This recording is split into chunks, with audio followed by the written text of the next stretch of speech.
Hello guys, welcome back to my YouTube channel. അപ്പോൾ ഇന്ന് നമുക്കൊരു ക്രാഫ്റ്റ് വീഡിയോ ആണ്. നമ്മൾ ഇന്ന് ക്രാഫ്റ്റ് ചെയ്യാൻ പോകുന്നത് ഈ ഒരു പ്ലാസ്റ്റിക്കിൻ്റെ കവർ വെച്ചിട്ടാണ് കേട്ടോ.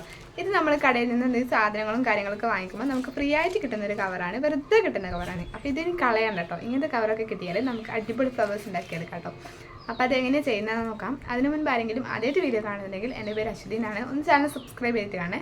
അപ്പോൾ എന്തായാലും നമുക്ക് ഇതുപോലുള്ള വർക്ക് എങ്ങനെയാണ് നോക്കാം അല്ലേ. അപ്പോൾ ഇതാ നമ്മുടെ ഈ ഒരു കവർ എടുത്തിട്ടുണ്ട് കേട്ടോ, പ്ലാസ്റ്റിക്കിൻ്റെ കവർ എടുത്തിട്ടുണ്ട്. ഇനി നമുക്കിത് ഫ്ലവർ ഉണ്ടാക്കാൻ വേണ്ടിയിട്ട് ഇതൊന്ന് കട്ട് ചെയ്തെടുക്കണം. അപ്പോൾ ആദ്യം തന്നെ നമ്മൾ ചെയ്യുന്നത് ഇതിൻ്റെ ആ ഒരു അടിഭാഗം ഉണ്ടല്ലോ, അടിഭാഗം നമ്മൾ ഇതേപോലെ കട്ട് ചെയ്ത് മാറ്റിയിട്ട് ആ ഒരു ഭാഗത്ത് നമ്മൾ ഓപ്പണിങ് കൊടുക്കുന്നുണ്ട്. അപ്പോൾ നമുക്ക് അടിഭാഗം കട്ട് ചെയ്യുന്ന ടൈമിൽ ഇത് നന്നായിട്ട് വിരിഞ്ഞ് നിൽക്കും കേട്ടോ. അപ്പോൾ ഈ ഒരു ഷേപ്പിൽ നമുക്ക് കിട്ടിയിട്ടുണ്ട്. അപ്പോൾ ഇതിൽ നിന്ന് നമ്മൾ നേരെ ഒരു പീസ് കട്ട് ചെയ്തെടുക്കുകയാണ് ചെയ്യുന്നത്. അപ്പോൾ ഇതിൻ്റെ അളവോ കാര്യങ്ങളൊന്നും ഞാൻ മെൻഷൻ ചെയ്യുന്നില്ല, കാരണം നമുക്ക് ഓരോരുത്തർക്കും ഓരോരുത്തർ ഇഷ്ടത്തിനനുസരിച്ചിട്ട് വലിയ ഫ്ലവർ ആണെങ്കിൽ വലുത് വെച്ചിട്ട് എടുക്കാം കേട്ടോ. അപ്പോൾ അവിടെ ഇങ്ങനെ ഒരു മാർക്കിംഗ് പോലെ വന്നൊരു ഭാഗം ഉണ്ടായിരുന്നല്ലോ, അതിന് അവിടെ ഇങ്ങനെ കുറച്ച് എന്തൊക്കെ എഴുതിയിട്ടുണ്ടായിരുന്നു. അപ്പോൾ അത് നമ്മൾ പ്രിൻറ്റ് വരുന്നുണ്ടായിരുന്നു, അത് നമ്മൾ കട്ട് ചെയ്ത് മാറ്റിയിട്ടുണ്ട്. പിന്നെ അതിനെ ഒന്നും കൂടെ നമ്മൾ മടക്കി വെച്ചിട്ട് ഇതുപോലെ രണ്ടാക്കിയിട്ട് ഒന്ന് മടക്കി വെക്കുന്നുണ്ട്. രണ്ട് പീസുകളാക്കിയിട്ട് നമ്മൾ കട്ട് ചെയ്ത് വെച്ചിട്ടുണ്ട് കേട്ടോ. അതിനുശേഷം അതിലൊരു പീസ് എടുത്തിട്ട് ഇതേപോലെ വീട്ടിൽ കാണുന്നത് പോലെ രണ്ടായിട്ട് ഇതേപോലെ ഒന്ന് മടക്കി കൊടുക്കുന്നുണ്ട് കേട്ടോ. അതിനുശേഷം നമ്മൾ ചെയ്യുന്നത് ആ ഒരു മടക്ക് വരുന്ന ഭാഗം ഉണ്ടല്ലോ, അത് നമ്മൾ വീഡിയോയിൽ കാണുന്നത് പോലെ ജസ്റ്റ് ഇതേപോലെ ഒന്ന് ആക്കി കൊടുക്കുന്നുണ്ട്. വിരൽ വെച്ചിട്ട് ജസ്റ്റ് ഇങ്ങനെ ബാക്കോട്ടേക്ക് വരച്ച് കൊടുക്കുമ്പോൾ അതിങ്ങനെ ഈ ഒരു ഷേപ്പിൽ നമുക്കിങ്ങനെ വലിഞ്ഞിട്ട് ഇങ്ങനത്തെ ഒരു ഷേപ്പിൽ കിട്ടും കേട്ടോ. അതായത് ആ ഒരു ഇതളുകൾ സെറ്റ് ചെയ്തതുപോലെ ഇരിക്കാൻ വേണ്ടിയിട്ടാണ്. അപ്പോൾ അതിൻ്റെ അറ്റം നമ്മളങ്ങനെ ചെയ്യുന്നത് ജസ്റ്റ് നമ്മൾ കൈ വെച്ചിട്ടൊന്ന് ഇങ്ങനെ പ്രസ് ചെയ്ത് ബാക്കോട്ടേക്ക് ഒന്ന് വരച്ച് കൊടുത്താൽ മാത്രം മതി കേട്ടോ. അത്രയേ ഉള്ളൂ, പെട്ടെന്ന് തന്നെ ചെയ്യാൻ വേണ്ടിയിട്ട് പറ്റും. ഇതിന് അറ്റത്തുണ്ടല്ലോ, അറ്റത്ത് നമ്മൾ ഈ ഒരു എൻ്റെ അടുത്ത് ഉണ്ടായിരുന്നത് ഈ ഒരു കളറാണ് കേട്ടോ, ഒരു മുന്തിരി കളർ, ഗ്രേപ്പിൻ്റെ കളറാണ് ഇത്.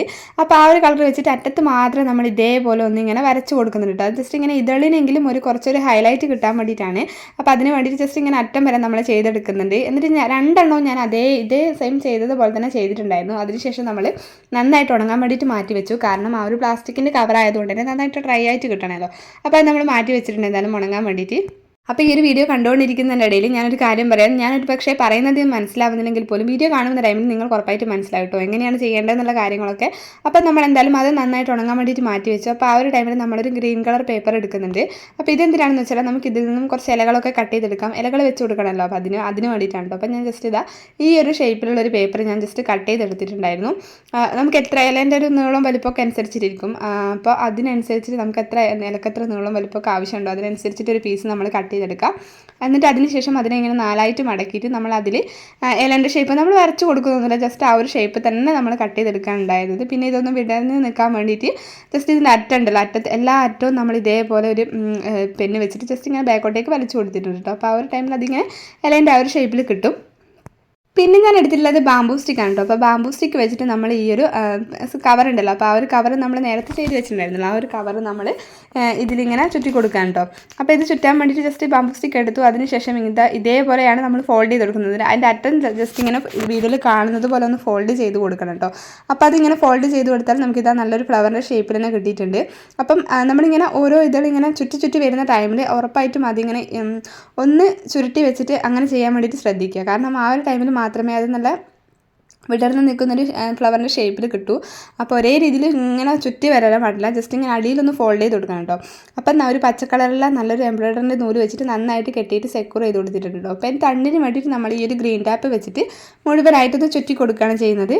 അപ്പോൾ ഈ ഒരു നൂല് എംബ്രോയിഡറിൻ്റെ നൂല് വെച്ചിട്ടായിരുന്നു ഞാൻ കെട്ടിയിട്ടുണ്ടായിരുന്നത്. അത് കെട്ടുന്ന ടൈമിൽ ഉറപ്പായിട്ട് നല്ല മുറുക്കുള്ള ഒരു നൂല് വെച്ചിട്ട് തന്നെ കെട്ടാൻ വേണ്ടിയിട്ട് ശ്രദ്ധിക്കുക. നമ്മുടെ സാധാരണ മെഷീൻ്റെ നൂലൊക്കെ വെച്ചിട്ടാണെങ്കിൽ പെട്ടെന്ന് തന്നെ ഇളകി പോരാൻ ചാൻസ് ഉണ്ട് കേട്ടോ. അപ്പോൾ അതുകൊണ്ട് നല്ല സെക്യൂറായിട്ട് നിൽക്കാൻ വേണ്ടി ശ്രദ്ധിക്കുക. പിന്നെ ഈ ഒരു ബാംബൂ സ്റ്റിക്കിനൊക്കെ പകരം നിങ്ങൾക്ക് വേണമെങ്കിൽ ഈർക്കിലൊക്കെ എടുക്കാം. അപ്പോൾ എൻ്റെ അടുത്ത് അത് ഉണ്ടായിരുന്നതുകൊണ്ടാണ് ഞാനത് എടുത്തിട്ടുള്ളത് കേട്ടോ. പിന്നെ നമ്മൾ ചെയ്യാവുന്നത് നമ്മൾ കട്ട് ചെയ്ത് വെച്ചിട്ടുണ്ടായിരുന്ന ഇല ഉണ്ടായിരുന്നല്ലോ, ആ ഒരു ഇലയും കൂടെ ജസ്റ്റ് ഇങ്ങനെ ഒട്ടിച്ച് കൊടുക്കുന്നുണ്ട്. ജസ്റ്റ് ഇത് അതിൻ്റെ ഏതറ്റത്തായിട്ടാണെങ്കിലും നമുക്ക് അറ്റത്തായിട്ട് ഒട്ടിക്കാം, അല്ലെങ്കിൽ പൂവിൻ്റെ തൊട്ടടുത്തായിട്ടൊക്കെ ഒട്ടിക്കാം കേട്ടോ. അപ്പോൾ ആ ഒരു ടൈമിൽ ഞാനൊരു ഇലയും കൂടെ നന്നായിട്ട് ഇങ്ങനെ ഒട്ടിച്ചെടുത്തിട്ടുണ്ട്, ഈ ഒരു രീതിയിൽ ഒട്ടിച്ചെടുത്തിട്ടുണ്ട് കേട്ടോ. അപ്പം നമ്മുടെ ഫ്ലവർ ഇവിടെ ഏതാണ്ട് റെഡി ആയിട്ടുണ്ട്. ഞാനൊരു 3 ഫ്ലവർ ഉണ്ടായിട്ടുണ്ടായിരുന്നു, പക്ഷേ ഞാൻ ഒരെണ്ണം മാത്രമാണ് വീട്ടിൽ കാണിക്കുന്നത്, കാരണം ഒന്ന് ഉണ്ടാക്കുന്നത് പോലെ തന്നെയാണല്ലോ അടുത്തത് ഉണ്ടാക്കുന്നത്. അപ്പോൾ ഈ ഒരു രീതിയിൽ നമ്മൾ ചെയ്തിട്ടുണ്ട് കേട്ടോ. നിങ്ങൾക്ക് വേണമെങ്കിൽ ഒരു പൂവിന് 2-3 ഇലകളും കാര്യങ്ങളൊക്കെ വെക്കാം, പക്ഷേ ഞാൻ എൻ്റെ അടുത്തുണ്ടായിരുന്ന ഓരോ പൂവിനും ഓരോ ഇലകളാണ് വെച്ച് കൊടുത്തിട്ടുണ്ടായിരുന്നത്. എനിക്ക് അതാണ് ഭംഗിയെന്ന് തോന്നി. ഒരുപക്ഷെ ചിലർക്ക് കുറേ ഫ്ലവേഴ്സും കുറേ ലീഫും കൂടെ ഇരിക്കുന്നതായിരിക്കും നല്ലത്. അപ്പോൾ ഇത് നമ്മൾ ഫെവിക്കോൾ വെച്ചിട്ടാണ് ഒട്ടിച്ചത് കേട്ടോ. അപ്പോൾ ഈ ഒരു ഗ്ലൂ ഗണ്ണ് വെച്ചിട്ട് നമുക്കിത് ഈ ഒരു ഗ്രീൻ ടാപ്പിൻ്റെ മേലെ ഒട്ടിക്കാൻ വേണ്ടിയിട്ട് പറ്റില്ല, പാടായിരിക്കും, അതുകൊണ്ട് അങ്ങനെ നമ്മൾ ഒട്ടിച്ചു. അപ്പോൾ ഇതായിരുന്നു നമ്മുടെ ഫ്ലവേഴ്സിൻ്റെ ഫൈനൽ ലുക്ക് എന്ന് പറയുന്നത്. അപ്പോൾ ഞാൻ ജസ്റ്റ് ഇങ്ങനെ കയ്യിൽ വെച്ച് കാണിച്ചു തരാം. പിന്നെ ലാസ്റ്റ് എൻ്റെ അടുത്തുണ്ടായിരുന്ന ഒരു നമ്മൾ മുന്നേ ഉണ്ടാക്കിയിട്ടുണ്ടായിരുന്ന ഒരു ബോട്ടിൽ ക്രാഫ്റ്റ് ആയിരുന്നു അത്. അരവണേനെ ബോട്ടിൽ വെച്ചിട്ട് നമ്മൾ പെൻ ഹോൾഡർ ഉണ്ടാക്കിയിട്ടുണ്ടായിരുന്നു കേട്ടോ. അപ്പോൾ അതിലേക്ക് ഞാൻ ജസ്റ്റ് ഇതുപോലെ വെച്ച് കൊടുത്തു. അപ്പോൾ ഇതുപോലെ നമ്മുടെ അടുത്ത വീട്ടിലുണ്ടാവുമല്ലോ പഴയ കവറും കാര്യങ്ങളൊക്കെ. അപ്പോൾ അതൊക്കെ ഉണ്ടെങ്കിൽ ഇനി ഇത് വെറുതെ കളയണ്ട. എന്തായാലും ഈ ഒരു പൂവിനൊക്കെ ഉണ്ടാക്കി നോക്കിയിട്ട് നമുക്ക് വീട്ടൊക്കെ ഒന്ന് മനോഹരമാക്കി എടുക്കാം. അപ്പോൾ എന്താണ് നമ്മുടെ വീഡിയോ അത്രയേ ഉള്ളൂ. അപ്പോൾ വീഡിയോ ഇഷ്ടപ്പെട്ടിട്ടുണ്ടെങ്കിൽ ലൈക്ക് ചെയ്യുക. പിന്നെ ഈ ഒരു സംഭവം എല്ലാവരും ട്രൈ ചെയ്ത് നോക്കുക. വേറെ ഇതുപോലെ ഒരുപാട് അൽക്കോളത്തെ വീഡിയോസൊക്കെ ഞാൻ ചാനലിൽ അപ്ലോഡ് ചെയ്തിട്ടുണ്ട്. അപ്പോൾ അതൊക്കെ ഒന്ന് ചെക്ക് ചെയ്ത് നോക്കുക. അപ്പോൾ എന്തായാലും വേറൊരു വീഡിയോ ആയിട്ട് കാണാം. Tata bye.